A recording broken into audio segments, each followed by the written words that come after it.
Hello Ram Ram दोस्तों। मैं अमित धारीवाल आप सभी का आपके अपने YouTube channel the brain education पर हार्दिक अभिनंदन करता हूँ। आइए अब सारे अच्छे और अपनी तैयारी को ऐसे ही कंटिन्यू रख रहोगे।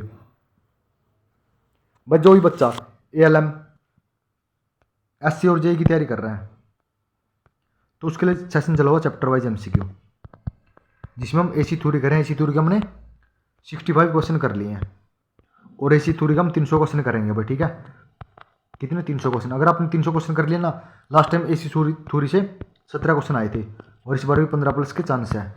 अगर आप 300 क्वेश्चन कर लोगे ना तो आप AC थ्योरी बहुत ही अच्छे से कर लोगे। ठीक है भाई। और उसके साथ भाई जो भी चला हुआ है 10,000 MCQ, ठीक है ना। उसके बाद चला हुआ है टॉपिक वाइज वन लाइनर, आप उनको भी अच्छे से अटेंड कर सकते हो और अपनी तैयारी को और बूस्ट कर सकते हो भाई। ठीक है। और जो बच्चा भाई कमेंट कर रहा है कि ये PDF वहाँ से की है वहाँ से की है, सिर्फ आपको पढ़ने से मतलब रखो ज़िंदगी में, अगर कामयाब होना है तो। ठीक है ना। ये नेगेटिव कमेंट करने बंद कर दो भाई, बहुत आगे निकल जाओगे।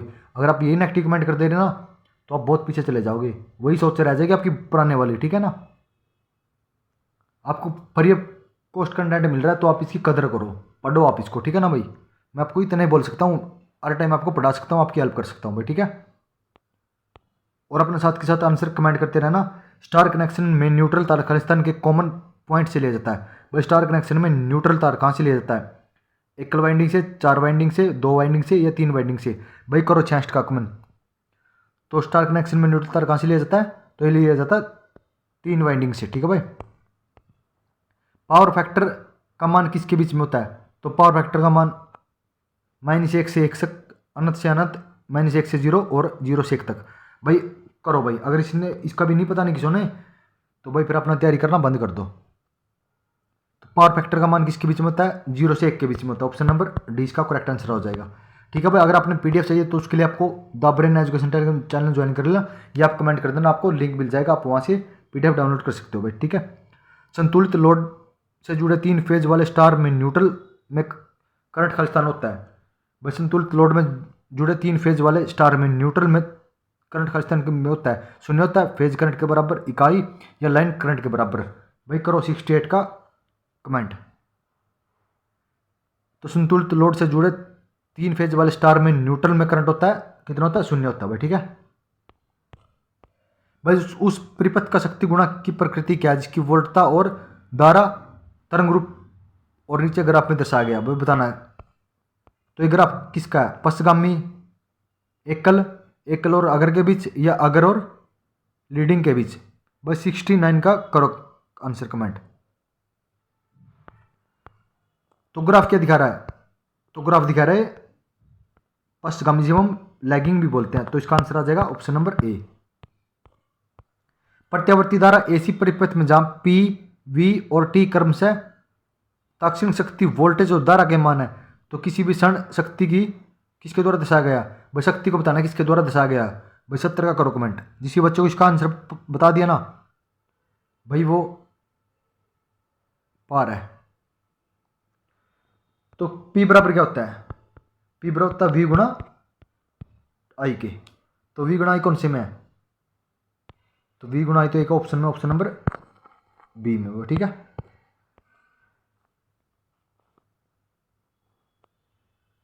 5 mH और 4.3 mH और 0.6 mH के 3 प्रेरक समांतर में जुड़े हैं, तो कुल प्रेरकत्व क्या होगा? भाई बताओ कितना हो जाएगा इनको जोड़ के?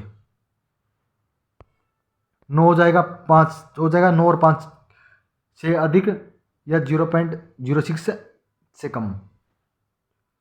तो करो भाई 71 का। तो ये हो जाएगा 0.06, क्योंकि कम से भी कम होगा। ठीक है। जिसमें जुड़े हुए हैं समांतर में, समांतर में जो छोटे से भी छोटा होता है, अगर श्रेणी पूछे तो बड़े से भी बड़ा हो जाता है भाई। ठीक है। 100 वाट 250 वोल्ट के 2 बल्ब 250 सप्लाई श्रेणी में जुड़े लगाए, प्रत्येक वोल्ट पर वोल्टेज। भाई ये क्वेश्चन मैंने इतनी बार करवा लिया, अगर ये भी आपने गलत कर दिया ना, मैं सिर्फ इसको निकाल के नहीं दिखाऊंगा, इस बार आपको सिर्फ डायरेक्ट आंसर बताऊंगा। अगर आप निकाल बता सकते हैं बच्चा कमेंट कर दो भाई। अगर आपको ये क्वेश्चन भी नहीं आया ना तो फिर भाई आप कुछ नहीं कर सकते। तो इसका आंसर आता है कितना? 125 वोल्ट, ऑप्शन नंबर ए। ठीक है। RC परिपथ का शक्ति गुणा होता है, तो RC परिपथ का शक्ति गुणा कितना होता है? 73 का बताओ भाई। तो कितना होता है आरसी परिपथ का शक्ति गुणांक? तो होता है अग्रगामी भाई, ठीक है। दो बिंदुओं के बीच विभवांतर v, क्या हुआ आवेश का प्रथम बिंदु से दूसरे बिंदु तक ले जाने के लिए क्या क्या कार्य है, क्या होगा भाई? W ज्ञात करना भाई, ठीक है। W बराबर क्या होता है? W को हम कैसे, बल गुना विस्थापन भी होता है W। तो देखो ये कौन से में मैच कर रहा है, बताओ भाई। तो ऑप्शन नंबर सी इसका करेक्ट आंसर हो जाएगा। एक 4 प्रतिरोध को वोल्टेज V के एक स्थिर वोल्टेज स्रोत से जोड़ा गया है। प्रतिरोध का मान धीरे धीरे बढ़ जाता है। निम्न में से कौन सा ग्राफ विद्युत धारा I और R के बीच संबंध दर्शाता है? भाई कौन सा ग्राफ है इनमें से बताओ भाई, ले भाई बता दो। चित्र का V और R का ग्राफ बताना है भाई, ठीक है।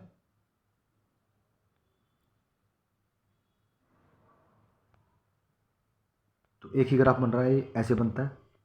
ये I हो गया, ये हो गया R, ठीक है। ये हो गया वोल्टेज, कौन से में? ऑप्शन नंबर बी में होगा, ठीक है। प्रतिरोध और प्रतिबाधा का अनुपात होता है। तो प्रतिरोध और प्रतिबाधा का अनुपात क्या होता है भाई? करो। आयाम होता है, पावर फैक्टर होता है, पावर फैक्टर होता है, ये शक्ति होता है। तो चिंत्र क्या आ जाएगा? तो होता पावर फैक्टर भाई, ऑप्शन नंबर डी का। एक साधारण 40 वाट 120 वोल्ट तापदीप्त लैंप को जलाने के लिए कितने एम्पीयर की आवश्यकता होती है? पावर फैक्टर 0, पावर फैक्टर 1 करके पावर फैक्टर मान लेंगे हम 1, तो कितना हो जाएगा ये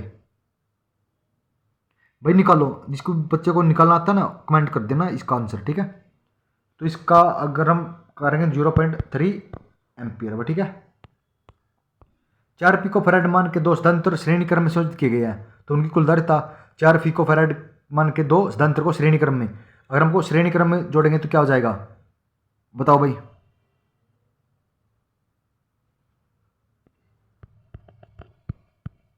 तो कितना आ गया?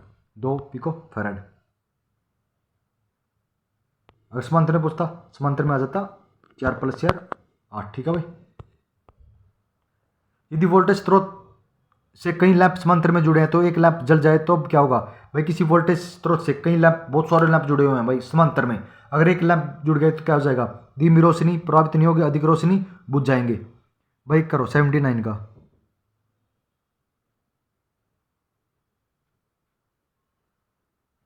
79 क्या आ जाएगा?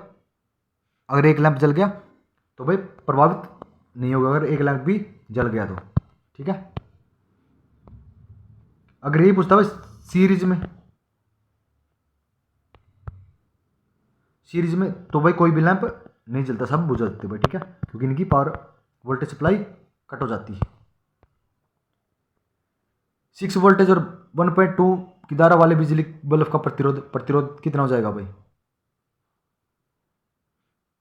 कितना? 6 और 1.2, 80 करो कमेंट भाई। अगर काटेंगे कितना आ जाएगा 80 में?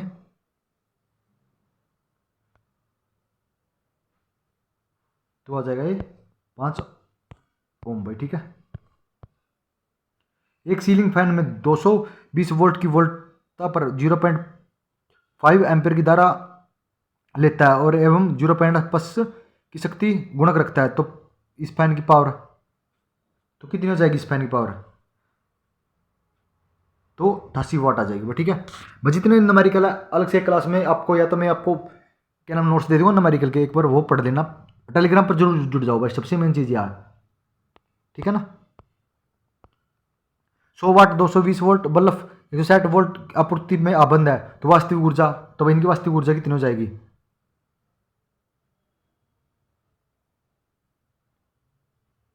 बताओ भाई? 82 का निकाल के बताना भाई, ठीक है। 82,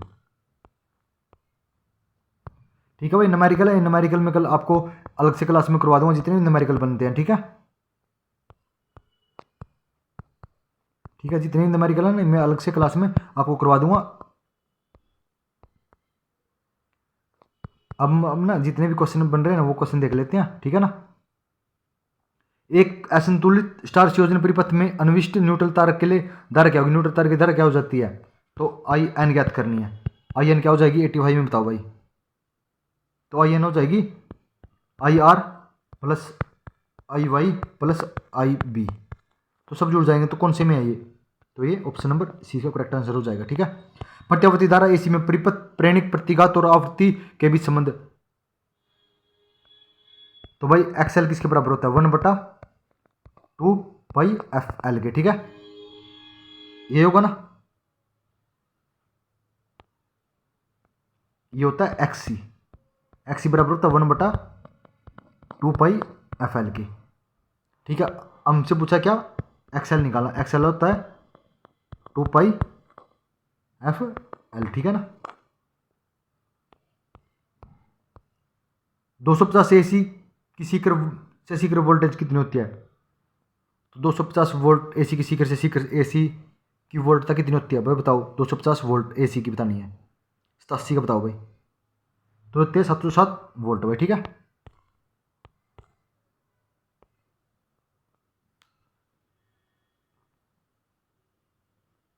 सुधारित बार 230 वोल्ट 50 हर्ट्ज एसी आपूर्ति में संयोजित हुआ है, तब बार का शक्ति गुणा कितना होगा, तो बताओ भाई बार का शक्ति गुणा कितना हो जाएगा, तो ये हो जाएगा 0, ठीक है। एक प्रत्यावर्ती धारा एसी वोल्ट को ई बराबर ई एम कोस डब्ल्यू टी से व्यक्त किया जाता है, तो कला कोण का मान ज्ञात करना भाई। इसमें कला कोण कितना हो जाएगा, मोस्ट इंपॉर्टेंट क्वेश्चन है भाई ये। 89 कितना हो जाएगा कला कोण, हो जाएगा 90 डिग्री, ठीक है। एसी संचरण की तुलना में डीसी संचरण में कोरोना प्रभाव होता है, क्यों होता है एसी की तुलना में डीसी में, कौन सा कोरोना, बताओ भाई 90 का, तो क्यों होता है, सॉरी कितना होता है, तो एसी की तुलना में डीसी में कम होता है भाई, ठीक है। खालिस्तान एक पूर्ण प्रतिरोध परिपथ में धारा वोल्टता खालिस्तान एवं शक्ति गुणा खालिस्तान होता है, तो भाई एक पूर्ण प्रतिरोध परिपथ में धारा वोल्टता के खालिस्तान एवं शक्ति गुणा के वोल्टता कितनी होती है धारा, बताओ। तो वोल्टता के तो समान फेज में चलती है और शक्ति गुणा के इकाई होती है भाई, कौन से में है, ऑप्शन नंबर डी में है भाई, ठीक है। एक संतुलित त्रिकला तार संयोजन प्रणाली में कला वोल्टता और लाइन वोल्टता के बीच का संबंध किस चीज का बताना भाई, कला वोल्टता और लाइन वोल्टता के बीच में संबंध, तो बताओ भाई। तो वीएल निकालना, वीएल बराबर किसके होता है, तो √3 वी पी एच के भाई, ठीक है। तो कौन से में है, ऑप्शन नंबर बी में है भाई, ठीक है। परिपथ में विद्युत शक्तियों को खालिस्तान के रूप में व्यक्त किया जाता है, तो परिपथ में विद्युत शक्तियों किसके रूप में व्यक्त किया जाता है, 93 का बताओ भाई, तो किस में किया जाता है, वोल्टता को धारा से गुणा करके, ये तो ठीक है भाई। वोल्टता के वर्ग को प्रतिरोध से विभाजित करके, ये भी ठीक है। धारा के वर्ग को प्रतिरोध से गुणा करके, ये भी ठीक है। तो इसका आंसर आ जाएगा ऑप्शन नंबर डी भाई, ठीक है। भारत में हमारे घर सप्लाई की जाने वाली विद्युत आपूर्ति की धारा की आवृत्ति कितनी होती है, तो एसी कितनी होती है 50 हर्ट्ज ±3 भाई, ठीक है। ऑप्शन नंबर सी। फैराड निम्न में से किसकी इकाई है, तो फैराड किसकी इकाई है भाई, बताओ भाई। 95 का फैराड इकाई है कार्य की, धारिता की, बल की या चुंबकीय अक्षमता की, तो फैराड इकाई है धारिता की भाई, ठीक है। चित्र में दिखाए गए C1 आवेश चार्ज बताना भाई,